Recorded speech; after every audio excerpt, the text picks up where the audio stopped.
क्या समझ रहे हो आप लोग? संकीर्ण विचारधारा को लेकर के जी रहे हो और अपने अपने गुट बना करके रह रहे हो और एक को दूसरे को इग्नोर कर रहे हो। याद रखो, हम एक दूसरे की उपेक्षा नहीं करते हैं, आचार्य भगवान की उपेक्षा कर रहे हैं। भगवान महावीर स्वामी की उपेक्षा होती है उससे।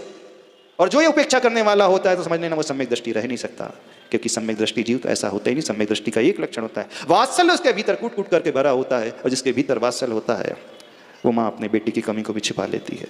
वो जानती है बेटा शराबी है, वो जानती है बेटा जुआरी है, लेकिन समाज में ढिंडोरा नहीं पीटती अपने बेटे को लेकर के।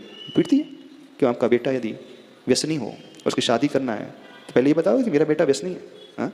बल्कि आप ढाक करके रखोगे। कमी बेटे की हमेशा ढाक करके रखी जाती है ना, क्यों? क्योंकि उसके प्रति आत्मीयता है, उसके प्रति वात्सल्य है, और बिना वात्सल्य के कभी भी वह कुछ हो नहीं सकता। धर्म का पालन यदि करना चाहते हो तो अपने भीतर वात्सल्य लाना सीखो, और जब वात्सल्य आ जाएगा व्यक्ति उसे अपना ही मानेगा, अपने जैसा ही मानेगा। आचार्य भगवान की सबसे बड़ी विशेषता थी वो दूसरी आत्मा को, चाहे वो पशु की भी आत्मा क्यों ना हो, चींटी की भी आत्मा क्यों ना हो, गाय भैंस की भी आत्मा क्यों ना हो, उस आत्मा को बिल्कुल अपनी जैसी आत्मा के रूप में स्वीकार करते थे। और जिसके भीतर यह दृष्टि आती है वही तीर्थंकर बनता है, और जिसके भीतर यह दृष्टि नहीं आती है वो अपने मेरे तेरे में अटक करके रह जाता है।